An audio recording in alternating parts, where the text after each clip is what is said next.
Desembargador Ciro Darlan, do Tribunal de Justiça do Rio de Janeiro, é alvo de operação da Polícia Federal. Os policiais cumprem 11 mandados de busca e apreensão no Rio de Janeiro. A investigação apura a venda de sentenças. Segunda turma do Supremo deve julgar hoje a ação contra ex-ministro Gedel Vieira Lima por associação criminosa e lavagem de dinheiro. Fraude. Como identificar se o boleto bancário é verdadeiro? E ainda 12% dos acidentes nas estradas são consequências da saúde precária dos caminhoneiros. Sono ao volante, mal súbito, visão restrita e também a falta de atenção são as principais causas de acidentes nas estradas.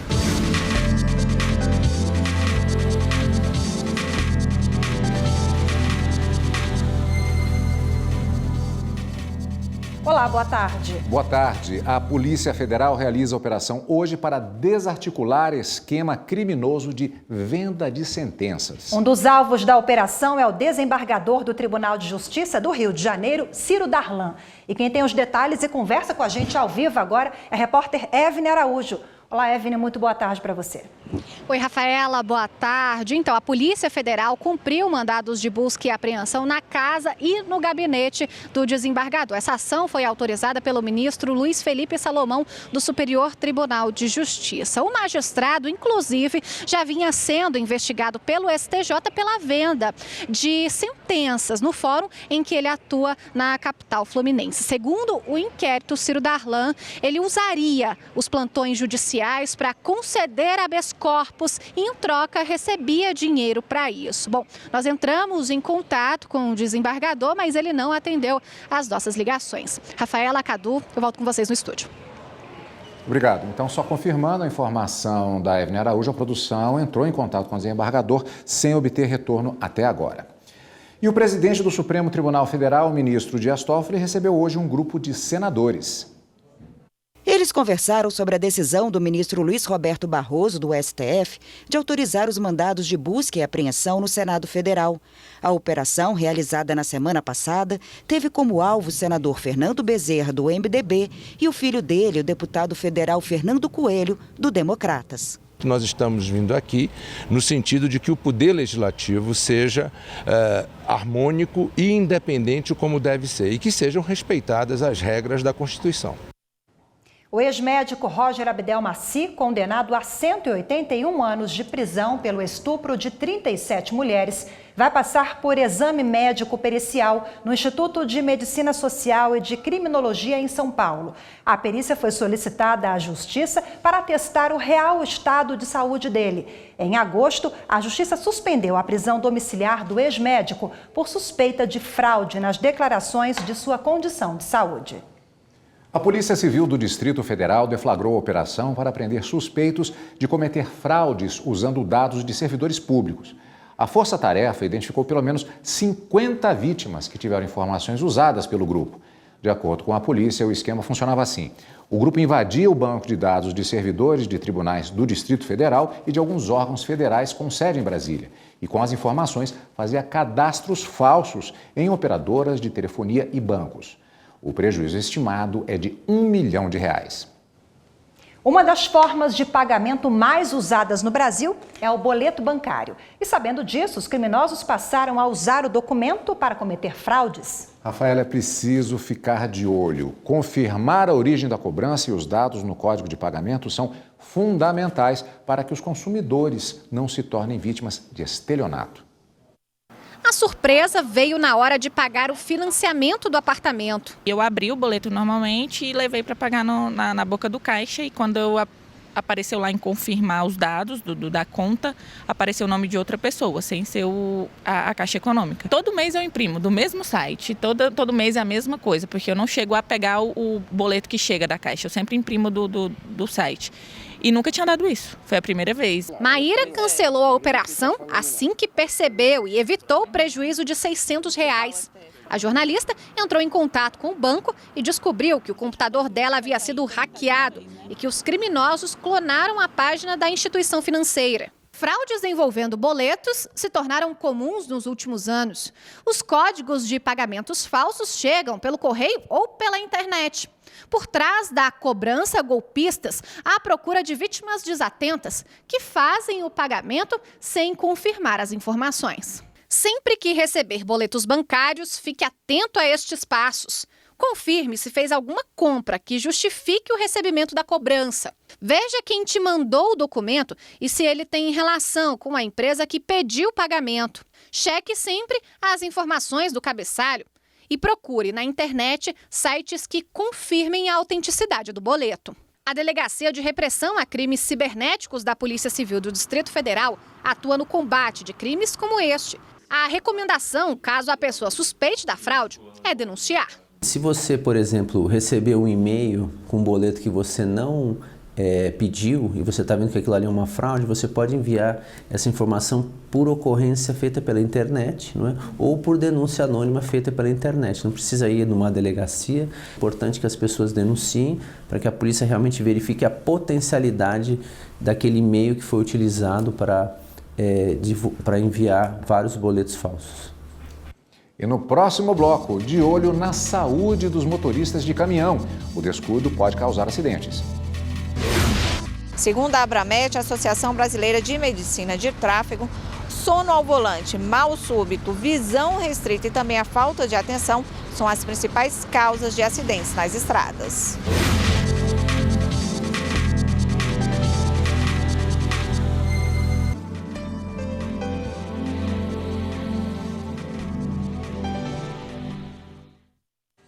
O plenário do Conselho Nacional de Justiça foi presidido hoje pelo vice-presidente do Supremo Tribunal Federal, o ministro Luiz Fux. Os conselheiros começaram o julgamento de processos que acusam 5 desembargadores do TRT da 5ª Região, na Bahia, e um juiz, por venda de sentença. A sessão pela manhã foi presidida pelo vice-presidente do Supremo Tribunal Federal, ministro Luiz Fux, porque o ministro Dias Toffoli, presidente do CNJ, se declarou impedido em alguns processos na pauta. 2 procedimentos foram julgados em conjunto. Os casos denunciam desvios de conduta de 5 desembargadores e um juiz do Tribunal Regional do Trabalho da 5ª Região, na Bahia, que teriam comercializado sentenças em julgamentos. Em um dos casos julgados pelos magistrados, o valor da causa era de R$40 milhões a título de reclamações trabalhistas. A Corregedoria Regional do Trabalho afirma que processos no Tribunal Regional estavam tramitando com celeridade diferenciada. A defesa de 2 magistrados pediu que a análise do caso fosse feita de forma desmembrada por causa da dificuldade de julgar vários fatos com muitos envolvidos. Já os demais advogados pediram arquivamento e que os magistrados não fossem afastados de suas funções.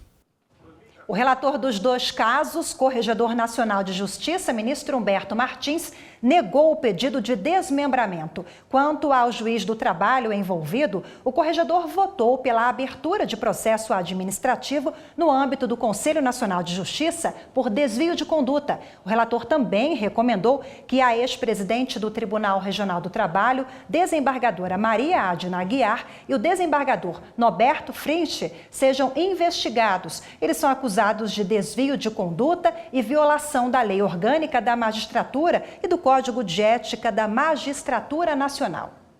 A 7ª turma do TST condenou a joalheria H-Stern a ressarcir um segurança por gastos com uso obrigatório de terno.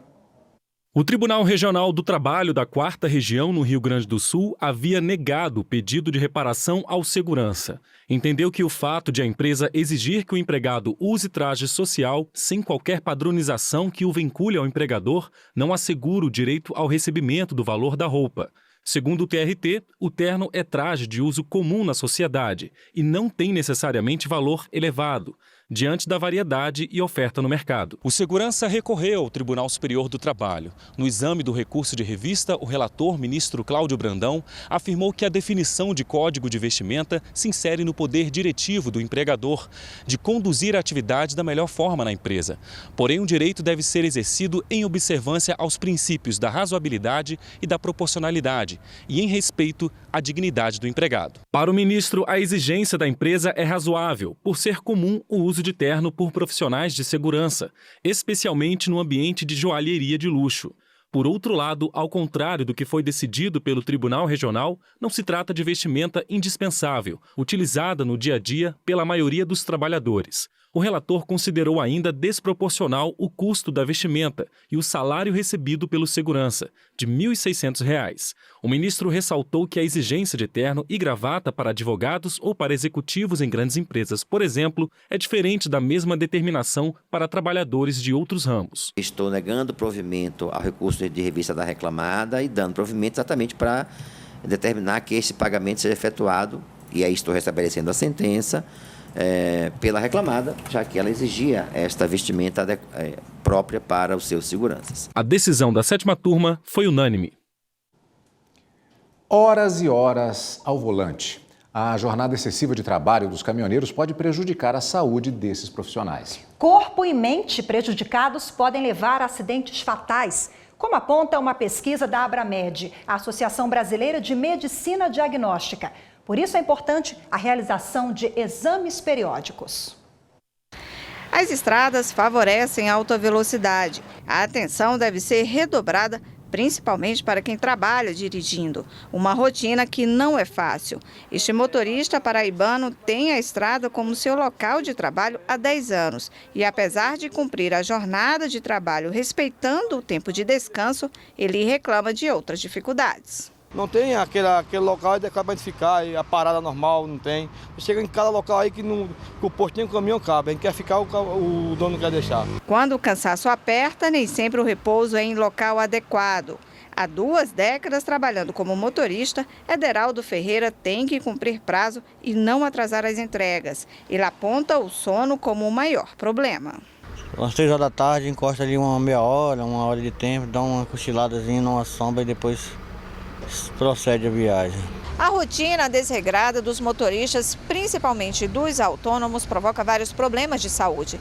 Muitas vezes eles fazem uso de substâncias proibidas para conseguir trabalhar. Segundo a Abramed, a Associação Brasileira de Medicina de Tráfego, sono ao volante, mal súbito, visão restrita e também a falta de atenção são as principais causas de acidentes nas estradas. Em pouco mais de 5 anos, esses fatores foram responsáveis por cerca de 250 mil acidentes nas rodovias federais de todo o país. Quase 12.500 pessoas morreram e 210 mil ficaram feridas. Segundo o diretor da associação que fez a pesquisa, a depressão, diabetes e alteração de visão são algumas doenças que são diagnosticadas nos exames periódicos e descobertas cada vez mais cedo. Ele contesta um projeto de lei que prevê algumas mudanças no Código de Trânsito Brasileiro, como, por exemplo, o aumento do prazo para a realização de exame periódico e a avaliação feita por qualquer médico que não especialista em medicina de tráfego. Então nós não somos contra a flexibilização, não. Pode botar a carteira de 10 em 10, o prazo que for, mas o exame médico ele não pode ser alterado a data dele. Nós temos muitos estudos mostrando isso.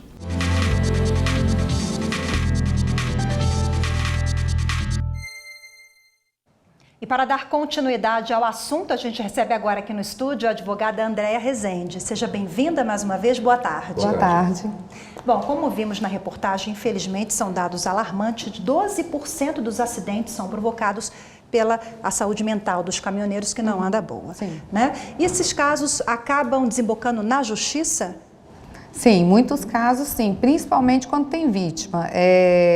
Não precisa ser vítima fatal, mas o fato de ter uma vítima que sobreviveu ao acidente ou fatal, é obrigatório ter a perícia da via, e aí da perícia já é dado entrada no processo perante o tribunal. Doutora, uma questão que a gente sempre volta discutindo determinados temas é aquele velho dilema de Richelieu, ou seja, quando você não fiscaliza o cumprimento de uma determinada lei, você está praticamente autorizando a que se faça aquilo que você quer proibir. Em relação ao uso dos chamados rebites e também do próprio álcool nas estradas pelos motoristas, nós temos uma legislação que ela é suficiente se feita na sua aplicação efetiva ou falta um rigor maior para se evitar os acidentes nas estradas em relação a esses itens na situação brasileira? Sim, a nossa legislação ela é muito boa, lógico que alguns pontos ainda devem ser regulamentados, mas o maior problema que se verifica no dia a dia é a falta da fiscalização. Tem que ter um rigor maior para fiscalizar, inclusive, o uso desses componentes, né, que muitas vezes os caminhoneiros se utilizam até para se manter na via por várias horas conduzindo.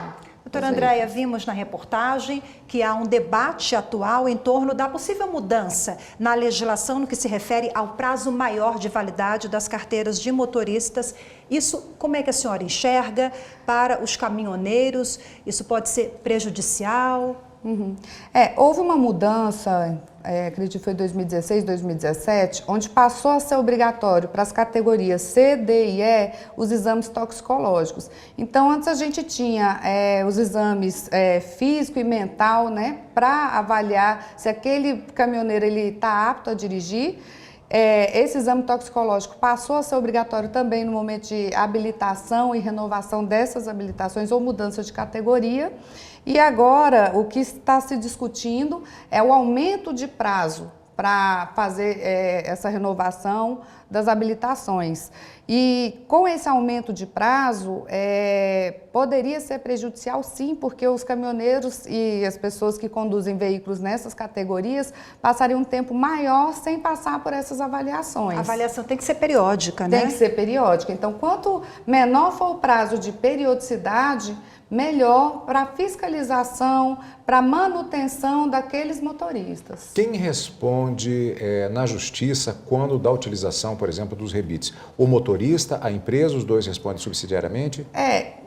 Vai depender muito do caso em si, né? Mas dependendo do caso, a empresa e o motorista podem responder, ou se o motorista for autônomo, não tiver ligação com a empresa, é ele quem vai responder. Então depende muito do caso concreto. Falta investimento também em políticas de conscientização, informação para esses caminhoneiros e para a sociedade também. Com certeza, com certeza. O Denatran poderia sim investir em campanhas, né, tanto para a sociedade, campanhas educativas, como também para os empregadores. Políticas punitivas sozinhas não conseguimos avançar muito, então, seria isso? O principal para mudar a cabeça, né, de uma cultura, de uma sociedade, é a campanha educativa, como aconteceu no caso da faixa de pedestre aqui no Distrito Federal. Lógico que as campanhas punitivas ela têm um peso no bolso, mas eu acredito mais na campanha educativa. Aliado à educação com a punição, né? Muito obrigada mais uma vez, doutora Andréia. Boa tarde. Boa tarde. Boa tarde. E no próximo bloco, os detalhes do segundo dia de julgamento da arquiteta Adriana Vilela, acusada de mandar matar os próprios pais. Desde o início do julgamento, 3 testemunhas indicadas pelo Ministério Público já foram ouvidas.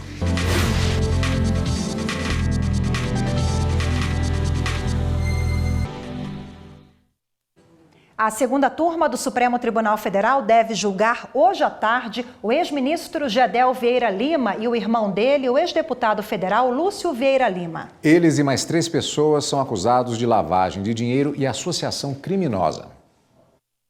O caso ficou conhecido depois que a polícia encontrou caixas e malas com 51 milhões de reais em dinheiro num apartamento em Salvador, em 2017.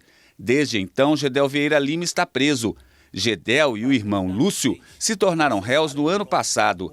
No julgamento da ação penal, a segunda turma também vai decidir se mantém a prisão do ex-ministro em Brasília. A defesa de Gedel Vieira Lima pede a liberdade ou a transferência para Salvador. O Procurador-Geral da República interino, Alcides Martins, em memorial enviado ao STF, reiterou o pedido de condenação deles. E a primeira turma do Supremo Tribunal Federal pode julgar hoje à tarde 2 agravos regimentais em um habeas corpus da arquiteta Adriana Vilela, acusada de mandar matar os pais e a empregada da família em 2009. Num dos recursos, a defesa de Adriana Vilela contesta um laudo da Polícia Civil que apontou impressões digitais de Adriana no apartamento onde foram encontrados os corpos. Segundo a acusação, a prova mostra que ela esteve no local após os assassinatos. Já a defesa afirma que o laudo não pode ser considerado válido porque não teve o acompanhamento de um perito criminal oficial. No outro recurso, o Ministério Público afirma que a prova é válida. Em decisão liminar, o ministro Luiz Roberto Barroso negou o pedido da defesa. E hoje começou o segundo dia do julgamento de Adriana Vilela no Tribunal de Justiça do Distrito Federal e Territórios. Confira na reportagem de Gabriel Ciafrei. O segundo dia de julgamento de Adriana Vilela foi retomado com o depoimento de outra testemunha de acusação indicada pelo Ministério Público, um agente da Polícia Civil do Distrito Federal.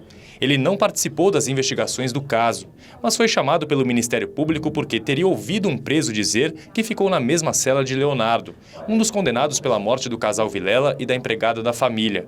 No depoimento, o policial afirmou que não tinha mais nada a acrescentar. Outra testemunha ouvida foi o delegado da cidade de Montalvânia, no interior de Minas Gerais. No município com cerca de 20 mil habitantes, foi preso Leonardo, um dos condenados pelas mortes.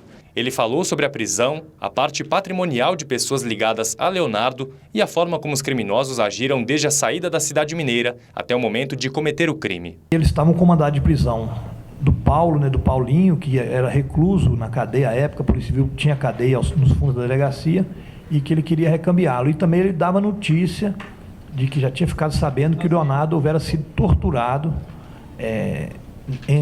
no trajeto entre Montalvânia e Manga. Desde o início do julgamento, 3 testemunhas indicadas pelo Ministério Público já foram ouvidas. A previsão do Tribunal de Justiça do Distrito Federal é de que nesta terça-feira outras 5 pessoas sejam ouvidas. Só depois que todas as testemunhas indicadas pelo Ministério Público falarem é que vão ser chamadas as testemunhas de defesa. E nesta terça-feira, o Tribunal Superior Eleitoral deve julgar um recurso que pode mudar a composição da Assembleia Legislativa do Amazonas. Veja os destaques da sessão plenária do TSE. No recurso que deve ser julgado pelo plenário do TSE, um candidato a deputado estadual pelo estado do Amazonas acusa Abdala Habib Frache Júnior de estar inelegível em 2018. Abdala foi eleito para a Assembleia Legislativa do estado no ano passado. Segundo o adversário, ele não poderia obter o registro de candidatura porque foi condenado por abuso de poder econômico. Outra ação que deve ser julgada pelo plenário é a de José Jaidson Saraiva de Aguiar e Mardes Ramos de Oliveira. Eles foram eleitos prefeito e vice de Tianguá, no Ceará, em uma eleição suplementar de 2018. O Tribunal Regional Eleitoral do Ceará considerou que José Jaidson estava inelegível porque praticou abuso de poder econômico nas eleições de 2016. Quando não se elegeu. O PRONAME, Programa Nacional de Gestão Documental e Memória do Poder Judiciário, é uma iniciativa do Conselho Nacional de Justiça e tem por finalidade implementar políticas de gestão do acervo que atendam às características do Poder Judiciário brasileiro. Segundo essa orientação do CNJ, o Tribunal de Justiça de Minas Gerais tem desenvolvido ações importantes para o mapeamento, organização, conservação e pesquisa dos respectivos documentos. Saiba mais na reportagem de Silvana Monteiro. Do século XVIII a meados do século XX. Esse é o recorte de tempo que o Tribunal de Justiça determinou para a guarda permanente do acervo processual das comarcas mineiras. Inicialmente, a gente coleta os processos que foram gerados até o ano de 1946. Essa data foi instituída como corte cronológico para estabelecer quais processos teriam relevância subjetiva, histórica, cultural, econômica, social. Os processos recolhidos nas comarcas são higienizados, desmetalizados, ou seja, são retirados deles clipes, grampos. Em alguns casos, são digitalizados para facilitar o acesso à informação e depois são guardados em caixas. Além dos autos processuais, outros documentos judiciais também são arquivados aqui nesta unidade. Hoje, no arquivo permanente, a gente tem aproximadamente 3.000 metros lineares de documentos, que dá aproximadamente 21 mil caixas arquivo. São muitos documentos aí bem interessantes para a preservação da história da instituição. Os processos revelam marcas de uma época que vão muito além dos fatos jurídicos, os tipos de papel, formas de escrita, questões socioculturais, os perfis dos envolvidos, o modo de vida e até a forma de trabalho de quem atuou naquela demanda. A fim de buscar condições ideais e mais seguras para preservar esse acervo, o TJMG tem desenvolvido parcerias com universidades mineiras. Isso tudo com vistas a quê?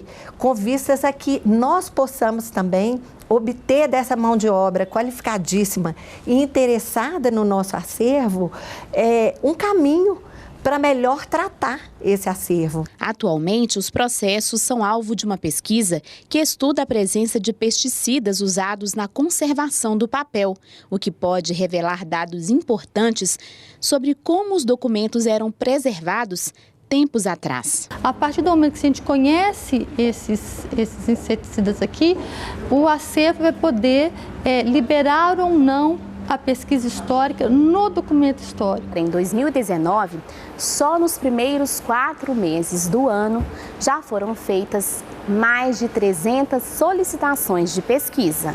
Então, nós não temos características de museu, mas os documentos que aqui nós guardamos, eles já cumpriram a sua função primeira, né, que era prestar o serviço à comunidade, atender as demandas das pessoas, dos cidadãos, e agora eles têm uma função histórica, né, de interesse de pesquisadores, de universitários.